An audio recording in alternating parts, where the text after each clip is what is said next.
Welcome to our evening, Words of My Perfect Teacher, and by Patrul Rinpoche, and we are using the newer edition. There is a first older edition, which many people have in hardback, and then this is the paperback of this incredible book. And we read this book both to get more in touch with the different aspects of the Longqing Ningting Nunzhou and also different aspects of Buddhism.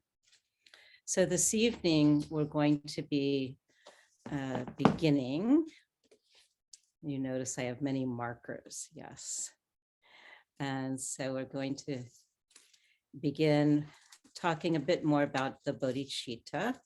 And we're going to begin on page 218 and then to actually complete this chapter. And of course, this is called the Words of My Perfect Teacher review.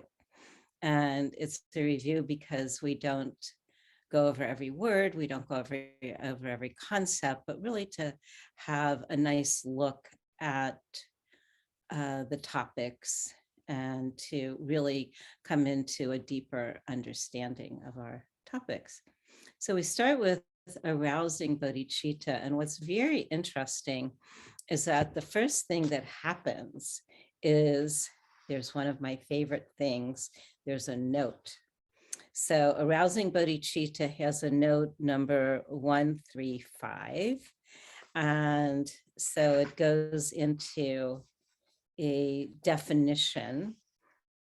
And that note is on page 387, if you're looking for it.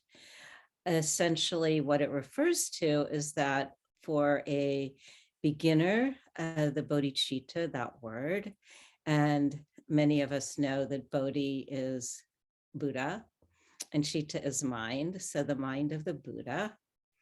And for the note says for a beginner, it's the intention to liberate all beings. And then on a deeper level, bodhicitta is a synonym of the mind of enlightenment. And the Sanskrit word is Tatthagarbha, and also the primal awareness Rigpa. And of course, that is a word associated with Dzogchen. So what we're really referring to when we talk about bodhicitta is the fundamental nature of mind. And the section which we begin with, arousing bodhicitta, gives several ways to do that.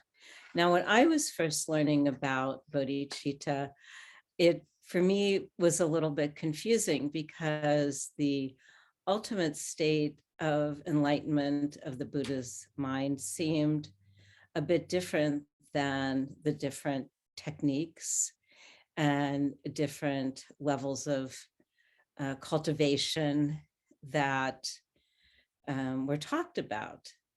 So it was like, well, if we're already enlightened, then what are we doing and why are we doing all of this? And of course we know it's because of the illusions of greed, hatred, and delusion. And there are ways to utilize our skillful means to break through to that which we already are, the enlightened mind. So the way of doing that is called arousing bodhicitta. And there's three kinds, and they're very clearly demarcated in the book. I mean, it's just very, very clear. And the first one is, and also I liked that bodhicitta was referred to as courageous. You know, we think of courage in many different ways, but sometimes we don't think of that as positive qualities of mind or enlightened qualities of mind. But truly, when we, as we know, when we enact bodhicitta, we have to be courageous in the world. So this is certainly courage. So the first one is called Courage of a King. And it says a king's first priority is to overcome all of his rivals, promote those who support him, and proclaim himself sovereign. Only after that does his wish to take care of his subjects come into effect. Similarly, the wish first to attain Buddhahood for oneself and then to bring others to Buddhahood is called the king's way of arousing bodhicitta. And many times in many texts, the king's way of arousing bodhicitta is talked about because it takes a lot of courage on our end, a lot of effort, a lot of diligence to for our path for enlightenment. So we definitely want to be walking that path. And then, of course, with the awareness that we will help other people. And then there's the courage of the boatman, and the boatman aims to arrive on the other shore. The other shore is used a lot with enlightenment. So coming to the other shore, together with all of his passengers, likewise the wish to achieve Buddhahood for oneself and all beings at the same time is called the boatman's way of arousing bodhicitta. And a lot of times in retreat, we hear teachers talk about all of us becoming enlightened together. So all of us rising up into enlightened mind together. And that's the boatman. Then there is the courage of the shepherd. And the shepherds drive their sheep in front of them, making sure they find grass and water, are not attacked by wolves, jackals, or other wild beasts. They themselves follow behind in the same way, the attitude of those who wish to establish all beings in the three worlds in perfect Buddhahood before achieving it for themselves is called the shepherd's way of arousing bodhicitta. So there are these three classifications. And, I think we can relate to each of those in different times in different ways. And also there are it's called the classification of bodhicitta, but basically it's relative bodhicitta and the applications, and then ultimate bodhicitta, which again is the enlightened mind. So I think it's important to remember that, because bodhicitta is seen in a lot of different texts, and from what I've seen, it can be used in different ways. Sometimes people are using it in the way of relative bodhicitta, but they just say bodhicitta. And then sometimes they say bodhicitta, but they really mean enlightened mind. So the word seems to be used differently by different people at different times. So having a firm ground of what we're actually talking about, I find really important. And then there's the intention. And the intention, as we all know, in all of our practices is super important. And so the intention in the way of the Bodhisattva by Shantideva says of these two aspects, wishing to depart and setting out upon the road. This is how the difference is conceived. The wise and learned thus should understand this difference, which is ordered and progressive. So we might have the intention to go, and then there is the going. Okay. And again, very important to take a look at on the bottom of page 219 is this absolute bodhicitta. Very important, really the core of it all.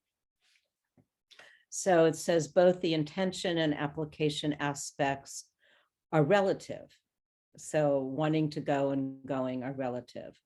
And through training for a long time in relative bodhicitta on the paths of accumulating and joining, you come at last to the path of seeing, where you have the real experience of thusness, the natural state of all things. This is the wisdom beyond all elaboration, the truth of emptiness. And at that time, you arouse absolute bodhicitta. So again, this is going to comes across as a similar word, but it actually has a deeper meaning. And okay. And so then on, let's see here. Oh, and of course, the most important thing about absolute bodhicitta is it's free of obscurations.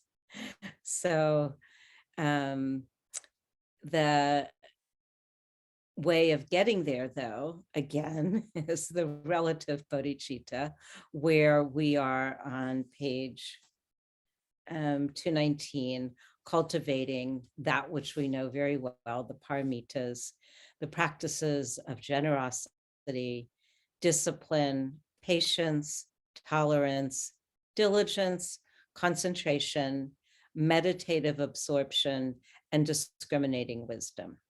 We've heard these words, these topics many, many times, but we're mentioning that because this is the relative bodhicitta.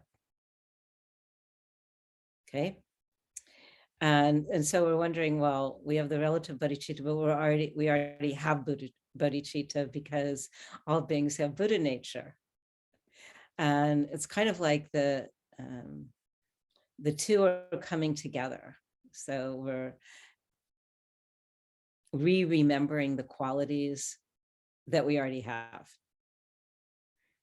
And then also talking about absolute bodhicitta, again, is that natural state, knowing emptiness, what's called the experience of thusness, wisdom beyond elaboration. That is just such a beautiful term, wisdom beyond elaboration. And, you know, no movement of thought. This is actually note 139, and it's also in the back under the notes. It's very beautiful, note 139. And on page 220, what we have is, again, our aspiration. And when we go to the bottom of the page 20 in italics, it says, ho, and this is very close to right out of our Nundro, right out of our bodhicitta in our Nundro. This one is translated as, ho, led astray by myriad appearances, like reflections of the moon in water, beings wander in an endless chain of samsara. To bring them rest in the radiant space of awareness with the four boundless qualities, I arouse bodhicitta. Okay, so again, we're arousing relative bodhicitta so that all and ourselves may attain enlightenment. And we're also understanding the illusion and the delusion, like moons and water. So this is another translation that is also from the bodhicitta from the Longqing Ningtig Nunzhou that we do on Wednesday mornings. And then at the top of page 221 is a very beautiful quote, a nice quote. And below it is a paragraph also that I want to share.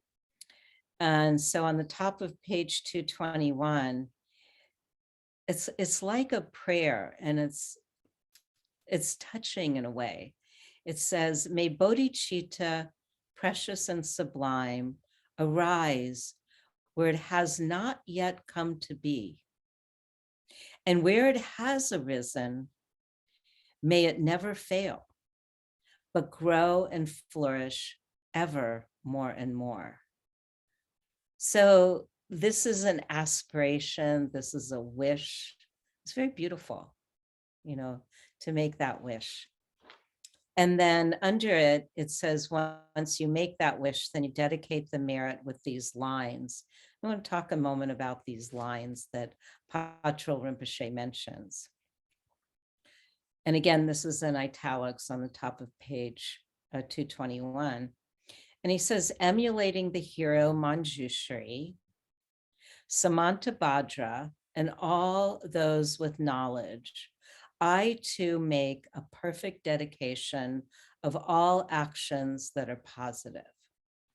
So first of all, here we have this word emulating, which I think it's a wonderful word. It's like when we have mentors, maybe Manjushri and Samantabhadra can be our mentors. And so we can emulate them. And in the glossary, which is different than the notes, on page 430, there's actually a very nice description of Samantabhadra. And I'm bringing that to our attention because sometimes that word is mentioned, or sometimes we see an image. So let's go to 430. There we go. And there is a paragraph. It's all alphabetized. And it says Samantabhadra, which is also known as Kuntan Zangpo. So again, I believe we hear some of these names, some of these words, and it's good to take a moment to examine who are these beings? Are they beings? Translated as the original Buddha. And the description is really quite amazing. Samantabhadra is considered male, and there's also Samantabhadri, female. He who has never fallen into delusion, so never moved from the awakened state. The Dharmakaya Buddha, represented as a naked figure, and the naked figure means unadorned, unattached, deep blue like the sky, in union with Samantabhadri, as a symbol of awareness and emptiness. Very key, very deep element here. The pure absolute nature, ever present, unobstructed, the source of the lineage of the Tantra transmissions of the Nyingma school. So here we have Samantabhadra. And then there's obviously more. Okay. So again, emulating the hero Manjushri, who's the deity of wisdom, Samantabhadra, and all whose knowledge I too make a perfect dedication of all actions that are positive. So having these kinds of beings to emulate, I think is really quite fantastic. And then it goes on to say this arousing of bodhicitta is the quintessence of the 84,000 methods taught by the conqueror, the Buddha. It is the instruction to have, which is enough by itself, but to lack, which renders anything else futile. It is a panacea, the medicine for all ills, all other Dharma paths, such as the two accumulations, the purification of defilements, meditation on deities, recitations of mantras, are simply methods to make this wish-granting gem, bodhicitta, take birth in the mind.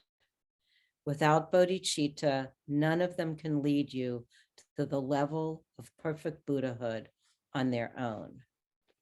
And so here we're making a shift to the real recognition of Buddhahood.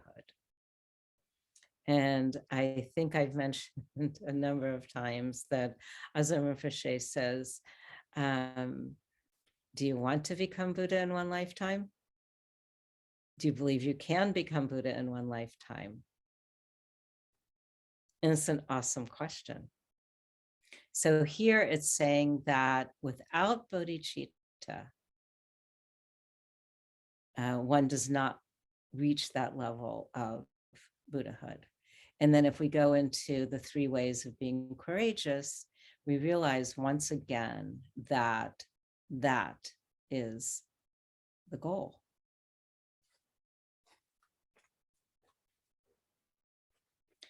And then we move to page 222. And all of the techniques are on pages 222, 2 and 223. And many people have received these trainings. So I'm not going to go in depth. I am going to mention. And again, these trainings are skillful means. You know, there's times when we feel like, for example, the first one is considering others as equal to oneself. I find that an incredibly calming way of being. I don't know how everybody else experiences it, but considering oneself as equal to others just kind of lets everything else fall away. You know, we're all here together. And the next one is called exchanging oneself and others. And that's a lot of times known as taking and giving, also by the Tibetan name Tonglen. And for some people, it takes a bit to learn that. I know when I first learned it, it was like, well, I don't know. Do I want to take on, more suffering? But again, that starts to become also more relaxing as we do it. And the key to that, at least the retreat that I went to, was that the key piece in it all is that when one breathes in the suffering, it actually goes to the wisdom of emptiness, and then breathing out happiness to all beings. It happens quite naturally because the suffering transforms with the wisdom of emptiness, and then one can very easily wish all beings to be happy. And again, I can understand if there's a struggle with that practice, and it may not be appropriate for everybody. So it's called Exchanging Oneself and Others on page 223. And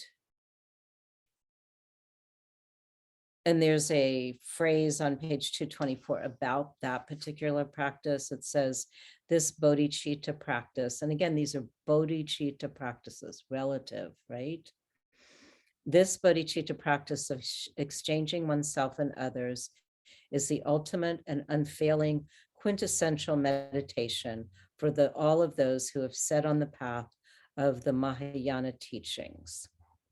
Okay, so it's considered very important.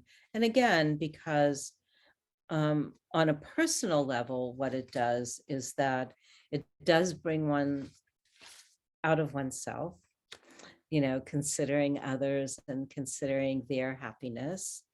And that, again, that's completely relaxing. And it also feels really good. It's like giving a gift. And it's really quite nice. So we also come to page 234, skip a little bit here.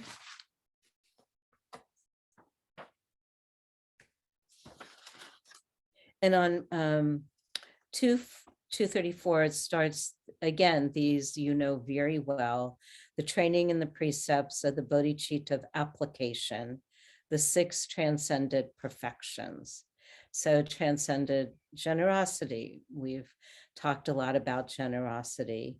And what's interesting is that they mention, because it is giving of food, giving of possessions. And something I really liked in here, it was the giving of freedom from fear. And so offering shelter, offering comfort. And we don't always think of the ways that we help people who are in a fearful state, but that's a great gift. And when we do our green tar practice, remember that's to take the wind out of fear and suffering. So very strong gift that we give when we either are doing the green tar practice or that we're providing comfort in some place where somebody doesn't have to feel as fearful. And so we've talked about material giving. It says interesting for monks and nuns to practice contentment. They might not have enough of material offerings to give. Talks about the giving of the Dharma, which is also an act of generosity. And then it talks about on page 238, transcendent discipline, and avoiding negative actions is part of transcendent discipline, and undertaking positive actions. And we already know many things about this, so I don't have to elaborate. And then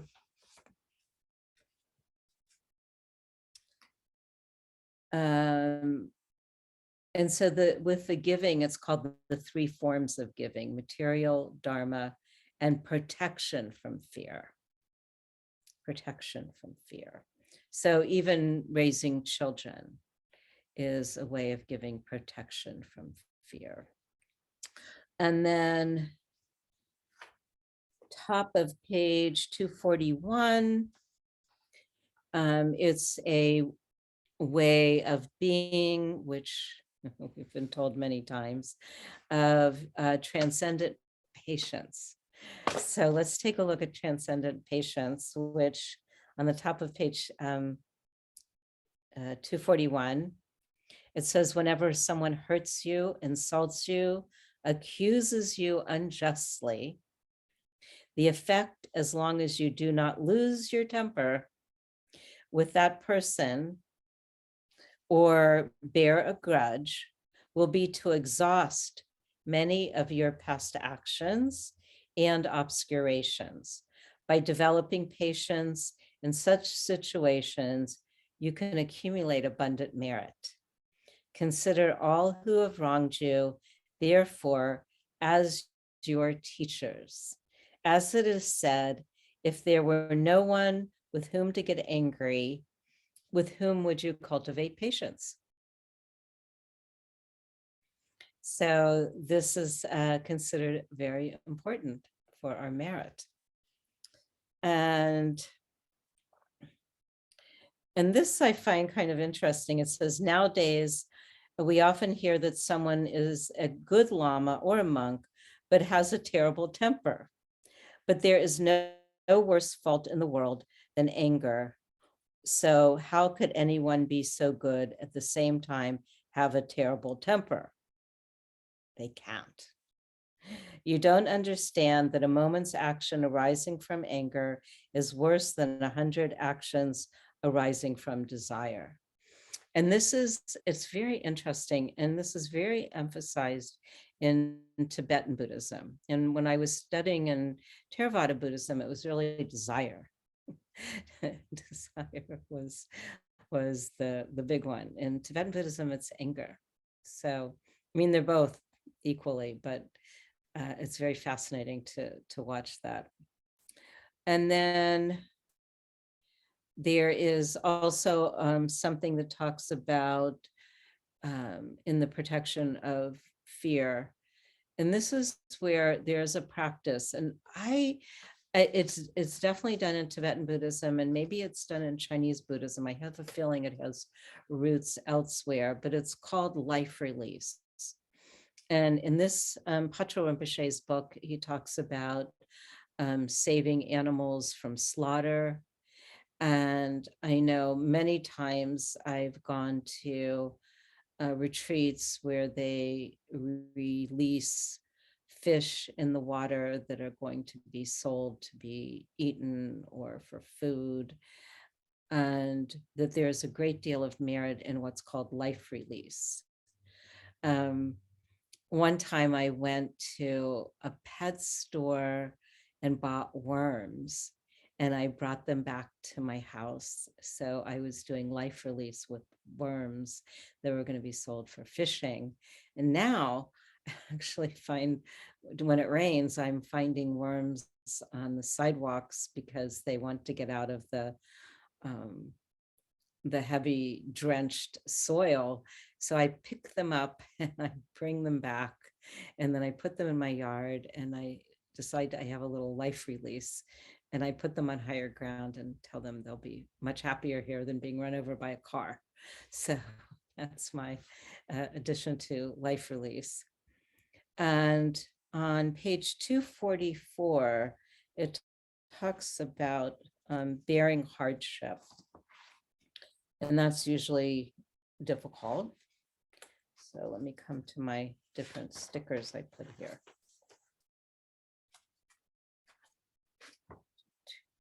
Where are you? There we go. There is, I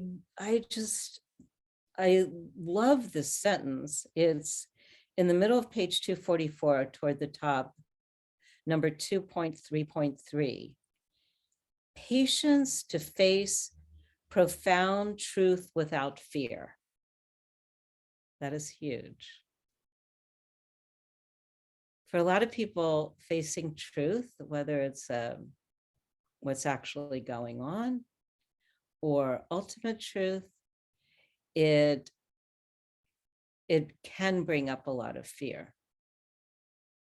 And some of that fear, of course, is ego, I, self, or the unknown. But patience to face the profound truth without fear. And then it goes on to say, should you receive teachings on the natural state of profound emptiness, or more particularly on the key points of the natural great perfection, and that's your Dzogchen teachings, beyond all activity and effort, or the 12 Vajra laughs beyond the effects of good and bad action, or the 8 great marvelous verses, try to grasp their true meaning without giving rise to negative views. To have wrong views about these teachings or criticize them is what is called harmful acts of rejecting the Dharma. It can cast one into the depths of hell for innumerable kalpas.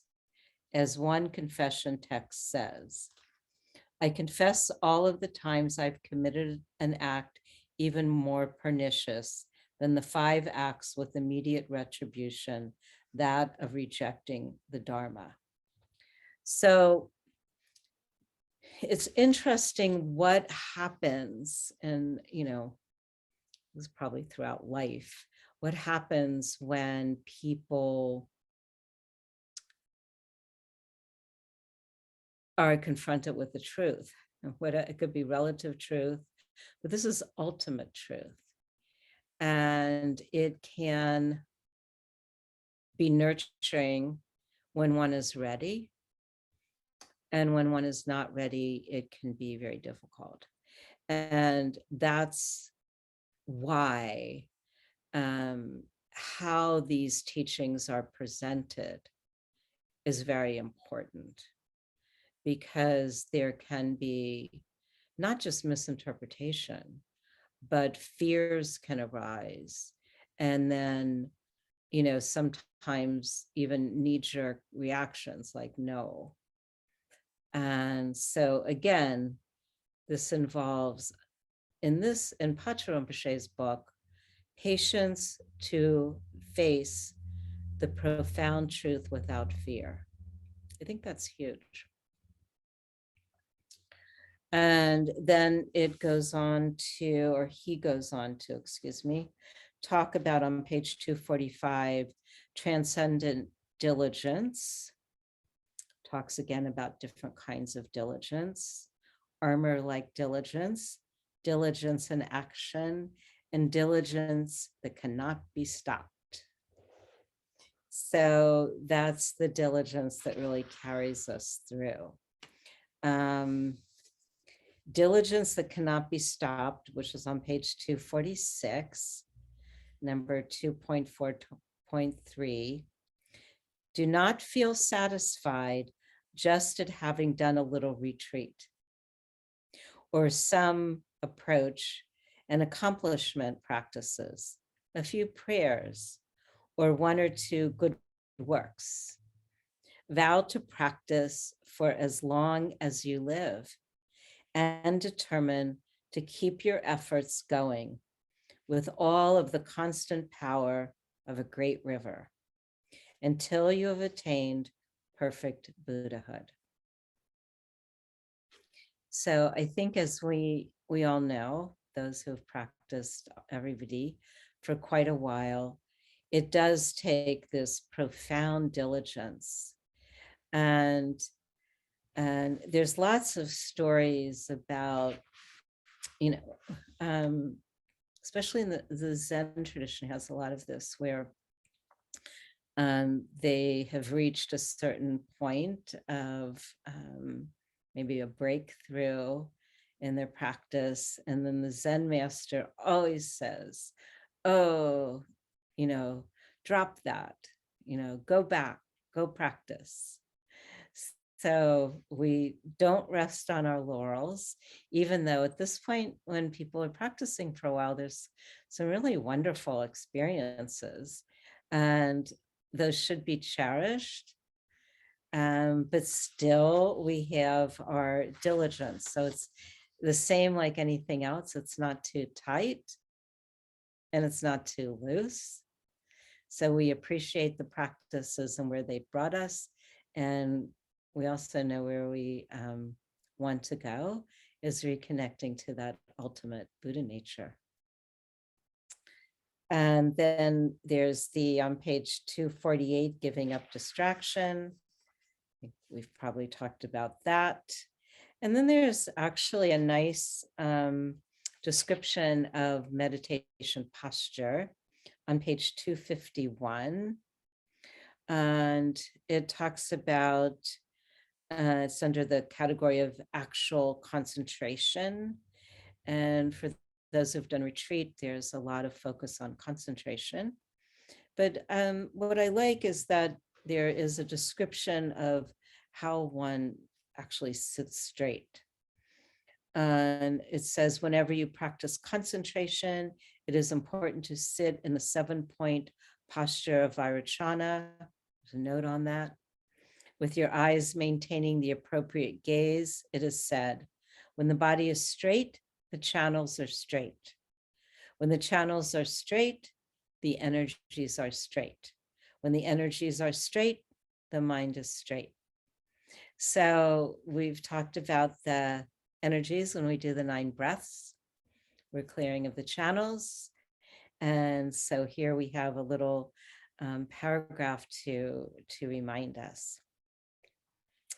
And then to conclude, there is the transcendent wisdom on page 251. And there's different ways where we gather and we connect with wisdom. There's, it says transcendent wisdom has 3 aspects: wisdom that comes through hearing, comes through reflection, and comes through meditation. And I always think this is quite interesting because a lot of people do receive a lot of wisdom in listening to Dharma. And then at the same time, a lot of times with just reflecting on what has been taught, and then wisdom through meditation. And it talks about the different styles of meditation. And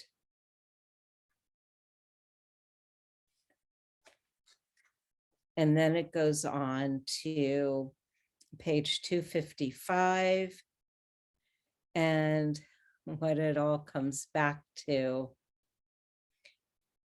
is the top of page 255. To put it in a nutshell, the whole vast path of the Bodhisattva teachings, including the 6 transcendent perfections, it could be summarized in its entirety as emptiness, of which compassion is the very essence. So here, after all of these topics, what do we come back to? We come back to wisdom and compassion. And the paragraph illuminates, without compassion, the view of emptiness will never lead you to the sublime path. Yet meditating solely on compassion, you remain within samsara. So how could you be free? But he or she who comes to possess both of these will neither in samsara nor in nirvana dwell. And to dwell neither in samsara nor nirvana is the non-dwelling nirvana of the level of total Buddhahood.